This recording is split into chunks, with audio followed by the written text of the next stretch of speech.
we're in for such a treat today. As I said last week, Pastor Murray from Seaford in Newcastle is one of these guys that makes you sick. He's good at everything.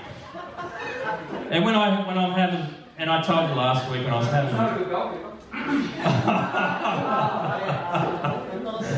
So last week when we met and had lunch. When he was saying, I picked up soccer, got serious about soccer when I was about 28. Is that right? 26. And then he, just started playing extreme high level soccer. Right, I play soccer too. Same competition, different division. And we keep losing in our division at the moment, but we're still having a lot of fun. But Pastor Murray is an incredible man of God. He's the family's pastor with his wife Chris at Seaford in Newcastle, which is a great church. If you've not been there, go check it out at some point in time. Just make sure you don't stay there. Keep coming back there. But so they're a great church, and I know that Pastor Murray and Chris are very keen renovators. You might hear something about that. And they've been on Vision Builders in the past teams, and also his businesses are flourishing. And so you're in for a real treat. And before we do that, the kids were going to go out with Fern, Kobe, and whoever else is there. Casey, are you going out too? Callum. There you are. I'm looking around. I'm looking at the back, and I found his set of kid on the back. Bless you guys. Have a great time. We'll see you soon. Have an incredible time. Come on up. Pastor Murray. Everyone give him a big round of applause.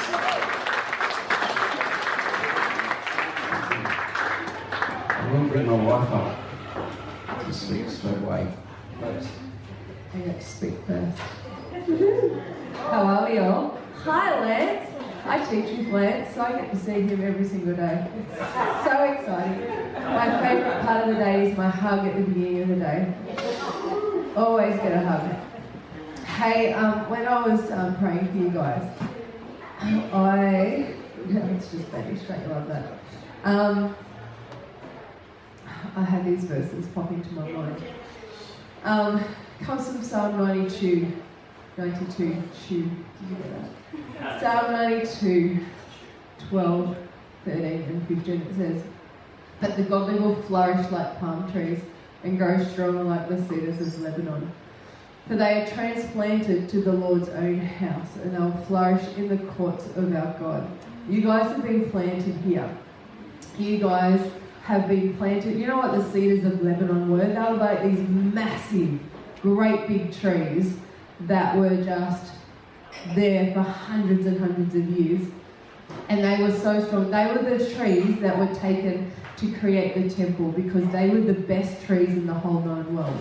And so you are planted like the cedars of Lebanon, that you will flourish in the courts of the Lord. As you dwell in this place, as you grow in this place, you will flourish. And you will declare that the Lord is just, that He is your rock, and that there is no evil within Him. So as you go forward into Vision Builders, into this new season that you're in, know that you are planted, that you can declare that the Lord is just, that He is your rock, and that there is no evil within Him. Amen. So that's my wife, Chris. She's alright. She's pretty good.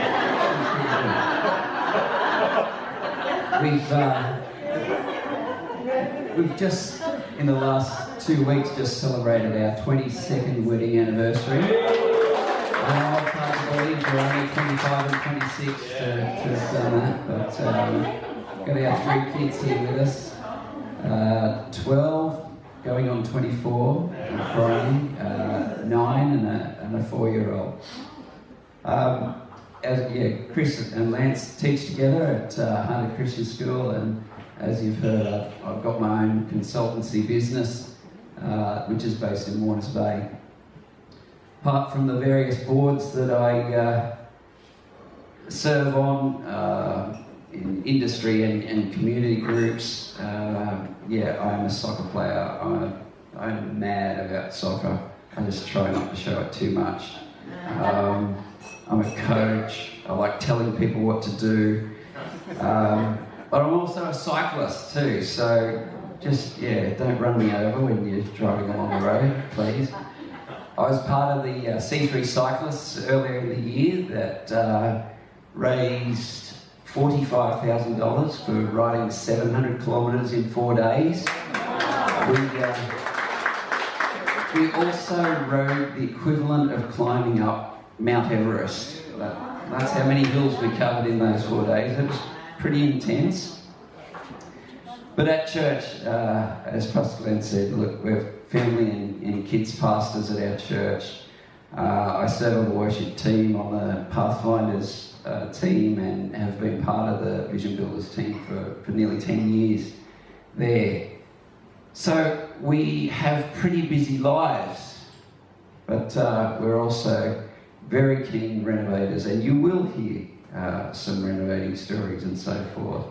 But I want to thank Glenn for giving me the opportunity to preach here, and when we did meet for lunch a couple of weeks ago, we just clicked.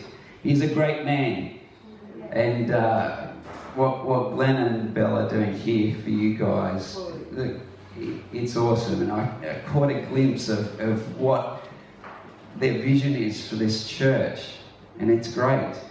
And can I say too, pray for your leaders, because you don't know as a leader until you become one how many sacrifices you make for your teams, for your people. Cover them in prayer. But what you're building here is exciting. You're looking for a new youth pastor, you're looking at getting a new keyboard, overseas mission, signs, events. Come on, that's exciting times. It's looking ahead. It's looking beyond what you've got right now, and it's looking to the future.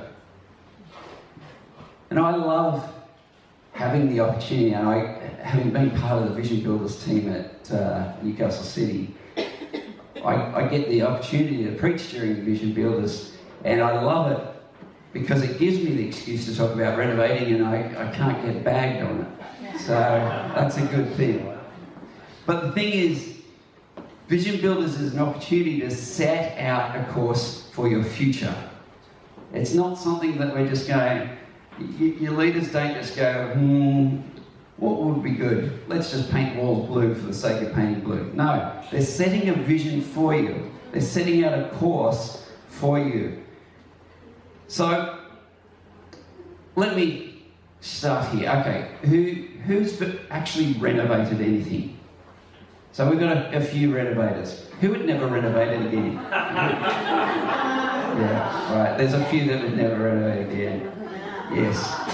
Renovating is not like the block.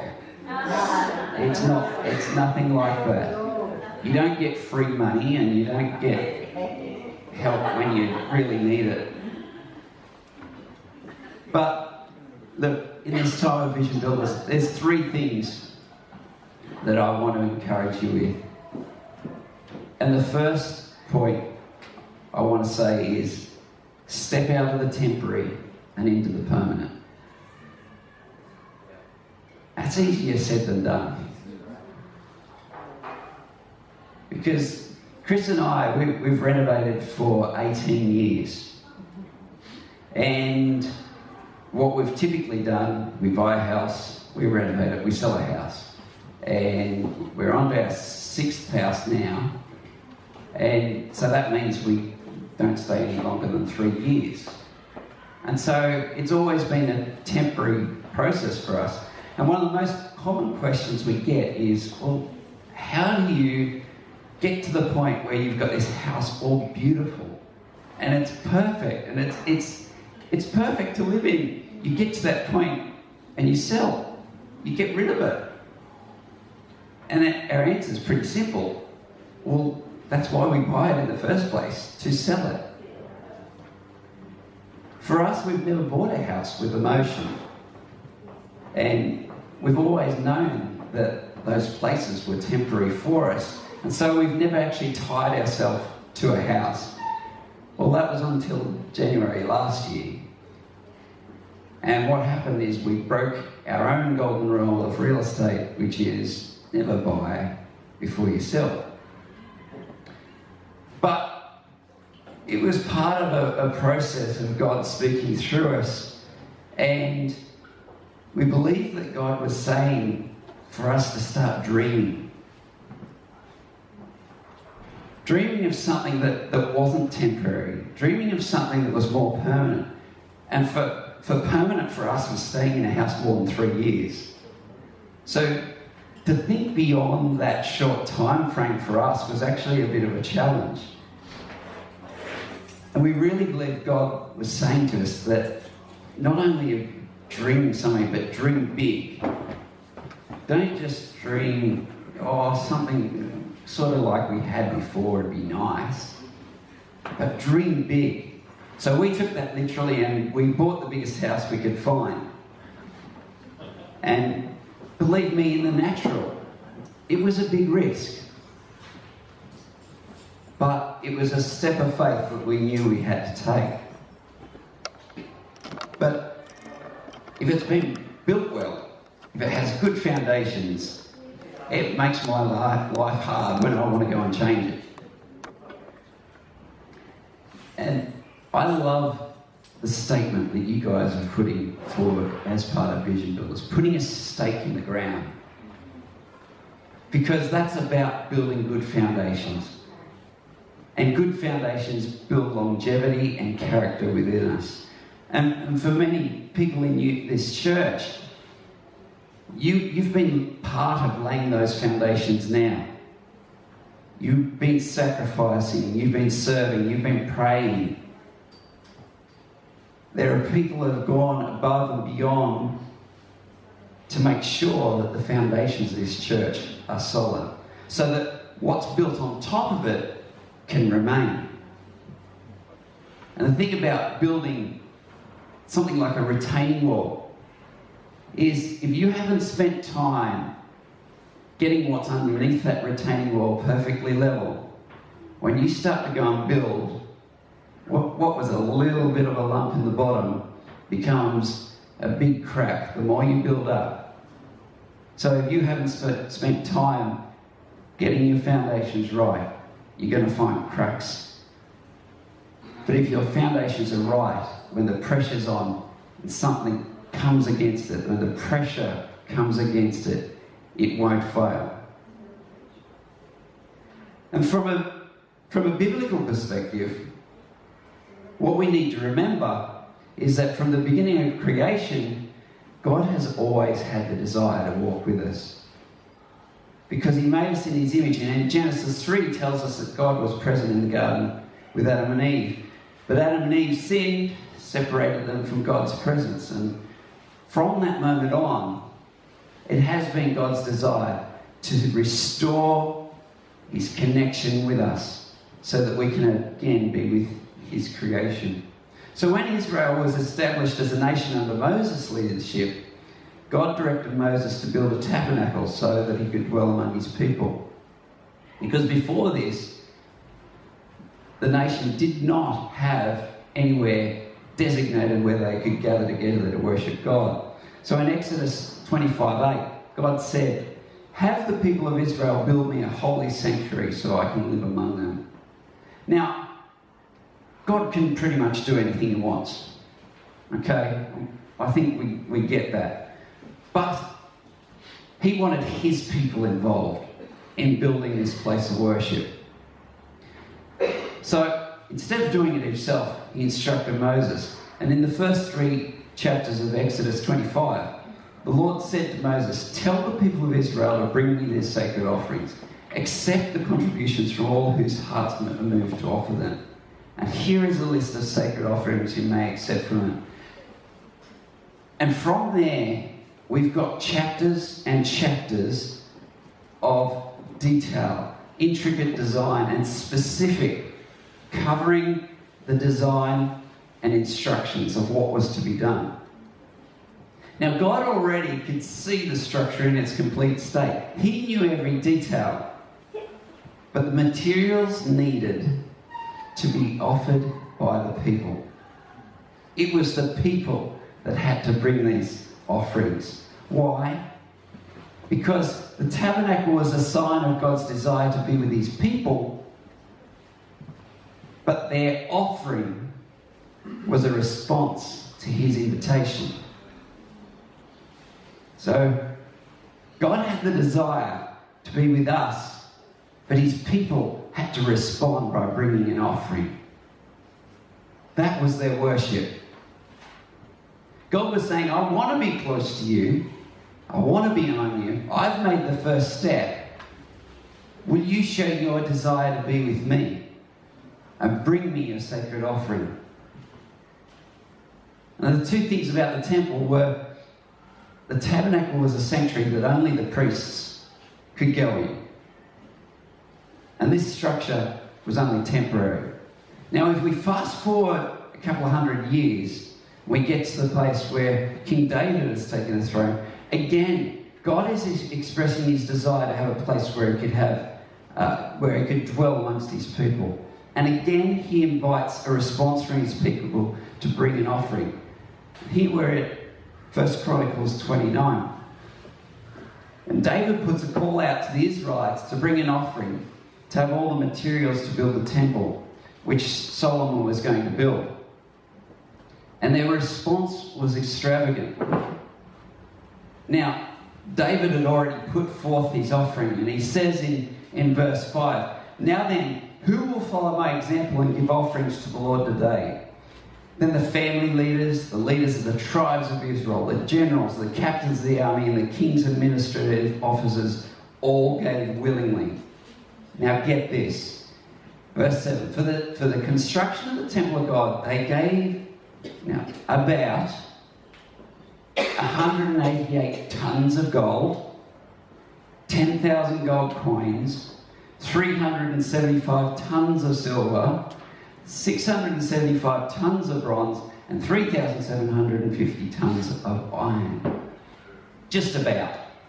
But who's measuring?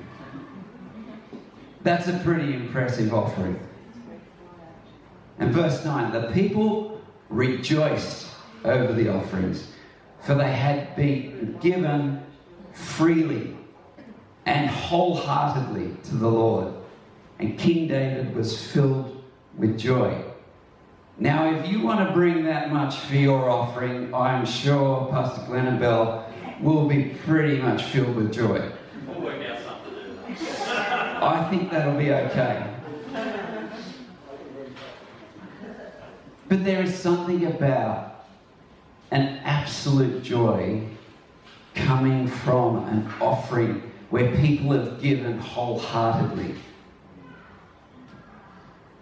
So the temple was built as directed, using the offerings given, and was completed just as God told. Now this was a structure that was permanent. Here was a temple that was built through God's design, but it was in conjunction with his people. Not just his people, but their response. It was built as a consequence of his people's response to him. And the thing is that offerings are a sacrifice. They require something of us. They require us to forego something. But the idea is that we build into the lives of those around us. And in your case, it's building a foundation for generations to come. We're not just building a church for today. We're not just building a church for next week. We're building it for years to come and generations to come. Seeing your youth up here is a great sign. It's fantastic seeing kids this high involved in church services because they're not too young. Trust me. They'll be the next preachers and leaders, and they'll be saying incredible things of faith and wisdom that our generation cannot communicate effectively.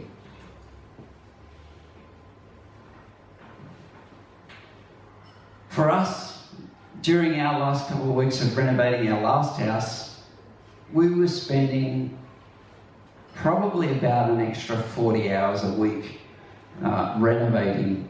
And that's on top of our normal work life. We didn't have holidays at that time, and we were trying to finish things off.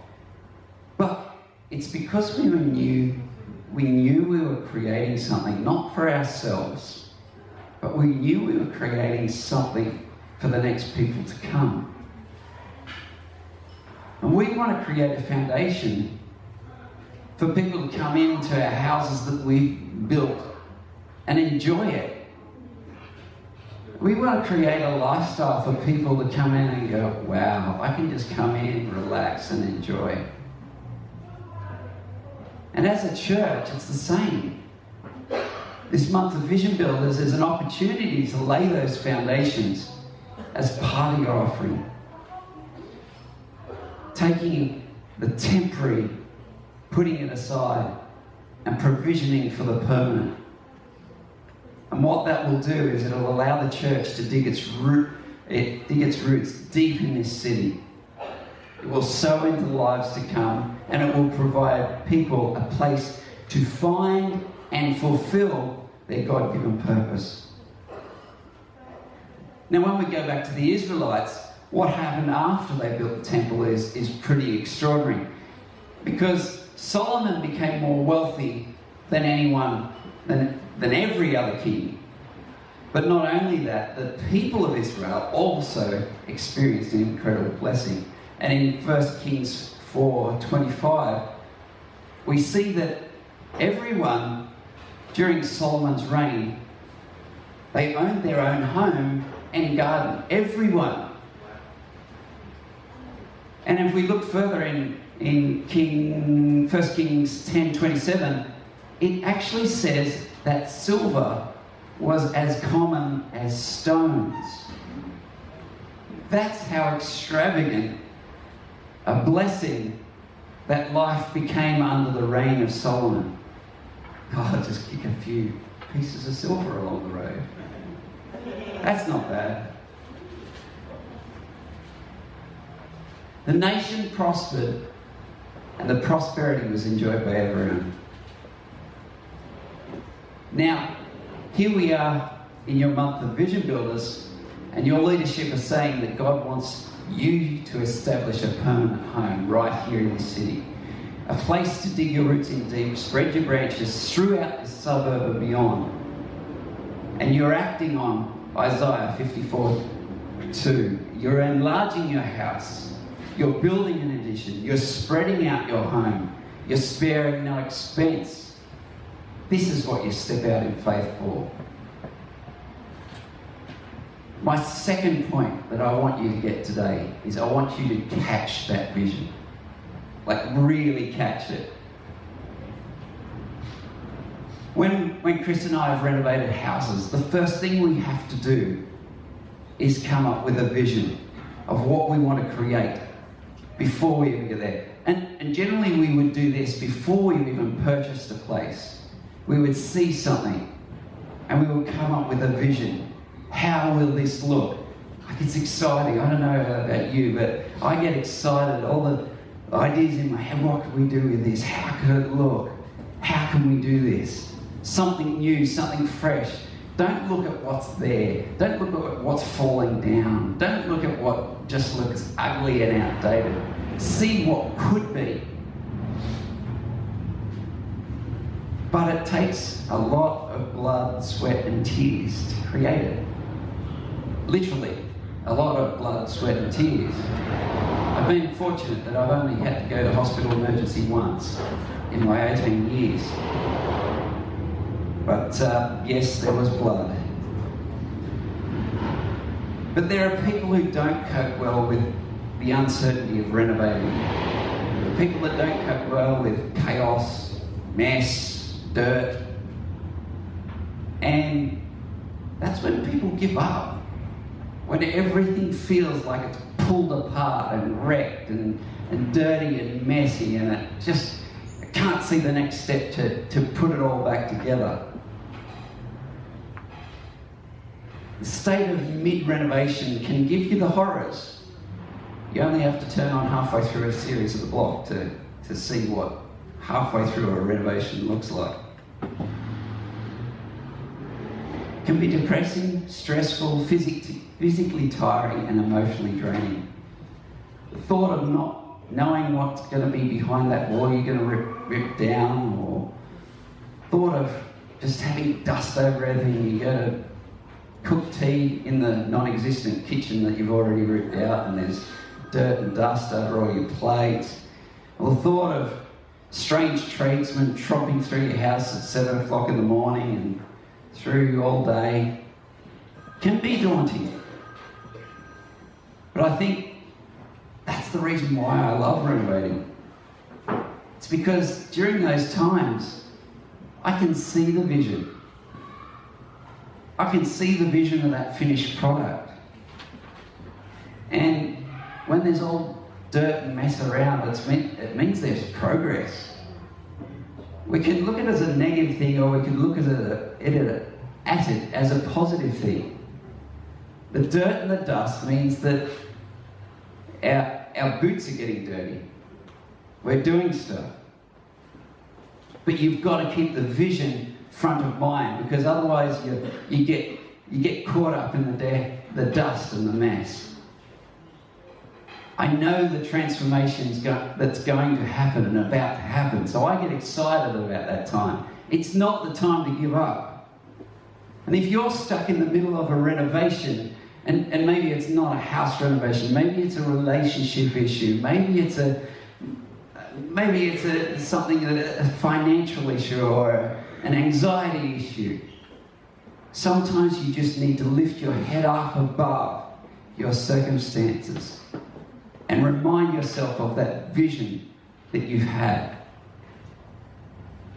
and work towards that.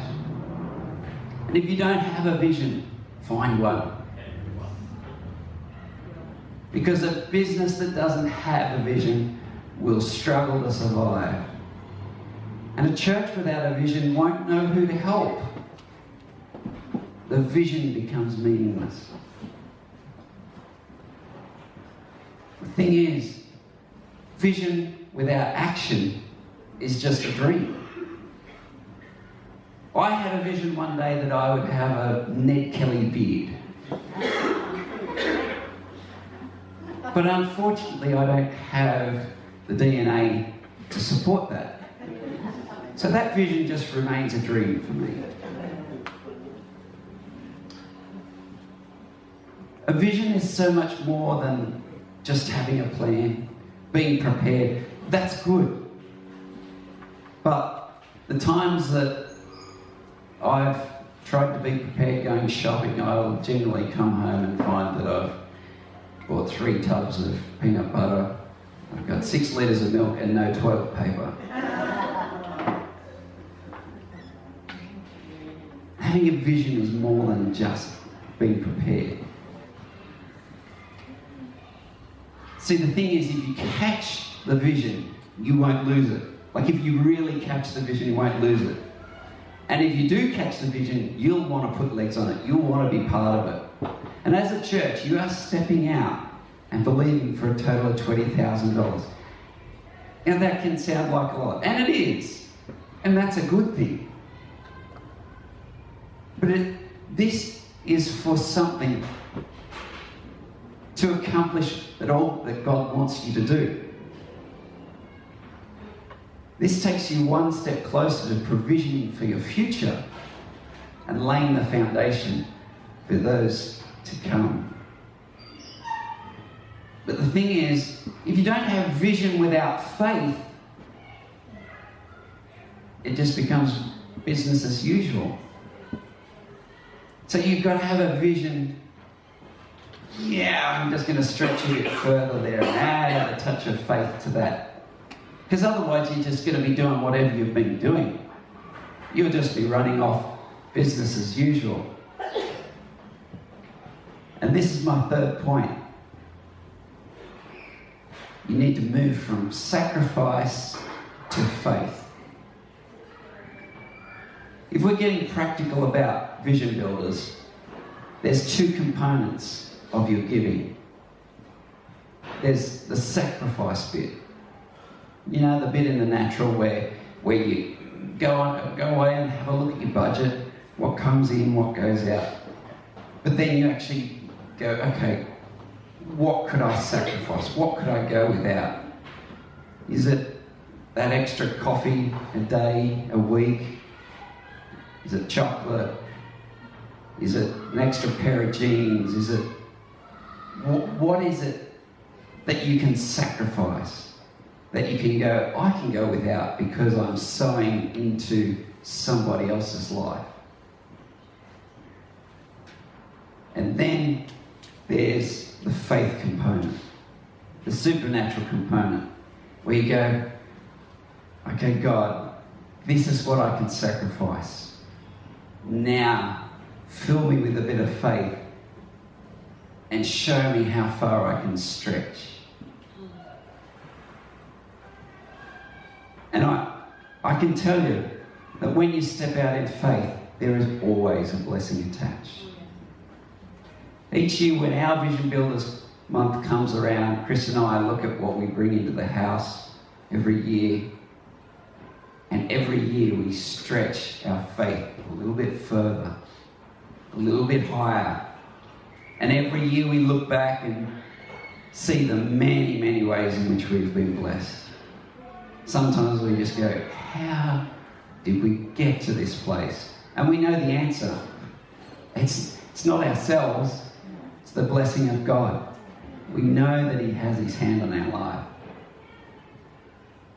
And when I was preparing for this, I remember the amount that we first pledged in our first Vision Builders so many years ago. And for us, that amount, we look back at it now and go, wow, did we even have any faith to stretch? Was that a stretch? I'm not sure. Back then it probably was. It was probably a massive leap of faith for where we were. Because I didn't have the business I've got. Chris didn't have the job she had. It was a leap of faith. And you will find that every year that you step out for Vision Builders, you will be in a different circumstance.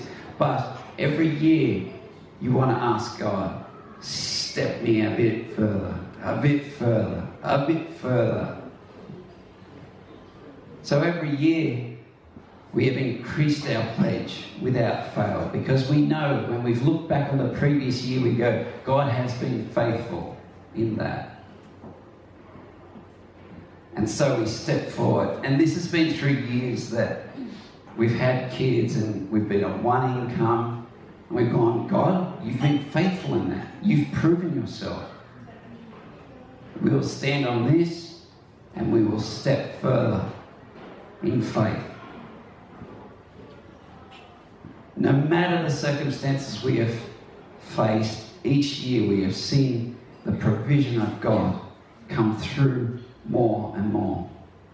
And don't get me wrong, I'm not saying the amount you give is the amount you get. It's not quite like that. But what I'm saying is sometimes we need to change our perspective. We need to align what we do with where we're heading in our future rather than what's been dictated in our past. It's easy to get caught in our history. Go, oh, God, had that difficult circumstance, car broke down, had to pay for that, that was a bit of a stretch. It's like, God, you provided for when my car broke down. Okay, it was tough. Yes, I had to sacrifice, but I'm going to step out again. Is God faithful? Of course He is. He will take what you have and He will expand you. If you want it, He will. Is it scary? Yes. Of course it is. I hate uncertainty. That's why I'm a boss. I get to tell everybody else what to do. That's why I'm a coach. I get to tell everyone else what to do. But you take that away from me and I become vulnerable. You take your certainty in your world away from you, you become vulnerable. But that's where God wants us. That's where He can use us most, because that's when we put ourselves in a place to surrender. That's when we say, okay, I've got nothing else, God. Here I am, use me. When we prioritise church as the body of our Heavenly Father, then all of a sudden, everything else falls into perspective. Turning up becomes a prerequisite, serving becomes necessary, and your capacity for giving will go through the roof, because there will be something inside you that will change. The selfishness of what I've been given is for me will change. Your perspective on giving will become about what can I do for the others that are to come.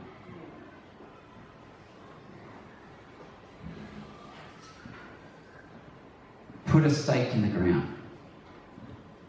Put it deep. Get it anchored.